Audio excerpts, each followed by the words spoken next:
ঢাকা-৬ আসন থেকে প্রথমবার সংসদ সদস্য নির্বাচিত হলেন ইশরাক হোসেন। ঢাকা দক্ষিণের মেয়র নির্বাচিত হয়েও নানা জটিলতায় তাকে দায়িত্ব বুঝিয়ে দেওয়া হয়নি।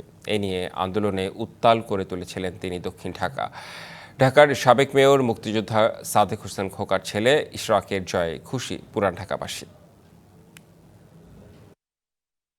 জামায়াতে ইসলামের প্রার্থীকে হারিয়ে জিতে গেলেন বিএনপির তরুণ নেতা ইঞ্জিনিয়ার ইশরাক হোসেন। ত্রয়োদশ জাতীয় সংসদ নির্বাচনে ঢাকা-৬ আসন থেকে বেসরকারিভাবে জয়ী হলেন তরুণ এই নেতা। টান টান উত্তেজনার এই লড়াইয়ে জামায়াত ইসলামীর প্রার্থী কেন্দ্রীয় মজলিস শুরা সদস্য ও ঢাকা মহানগরী দক্ষিণের সহকারী সেক্রেটারি ডক্টর আব্দুল মান্নানকে হারিয়ে বিজয়ী হলেন এই তরুণ নেতা।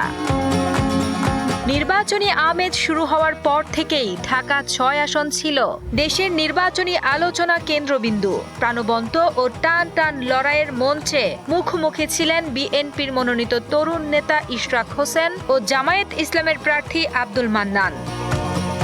মান্নান সুসংগঠিত শক্তি নিয়ে বাড়ি বাড়ি গিয়ে গণসংযোগ চালান এবং পুরান ঢাকা বুড়িগঙ্গা নদী উন্নয়ন ও ঐতিহাসিক স্থাপনা সংরক্ষণের প্রতিশ্রুতি দিয়ে তরুণ ভোটারদের মধ্যে উল্লেখযোগ্য সাড়া পান। অপরদিকে ইশরাক তার বাবার রাজনৈতিক ঐতিহ্য ও জুলুম নির্যাতনের বিরুদ্ধে জনমত গড়ে তোলায় শক্ত সমর্থন পান এবং বিএনপির চেয়ারপারসন ও দলের নেতারা তার পক্ষে প্রচার চালান। নির্বাচন ও প্রচারণা চলাচলকালীন উত্তাপ বৃদ্ধি পায়। শেষ পর্যন্ত ঢাকা-৬ আসনে এই দ্বৈরথ্যে শেষ হাসি হাসেন ইশরাক হোসেন। ঢাকা-৬ আসনে ধানের শীষের ইশরাক হোসেন ও জামায়াত ইসলামের আব্দুল মান্নান সহ লাঙ্গল, ট্রাক, মাছ, ডাব ও হারিকেন প্রতীকে মোট ৭ জন প্রার্থী প্রতিদ্বন্দ্বিতা করেছেন।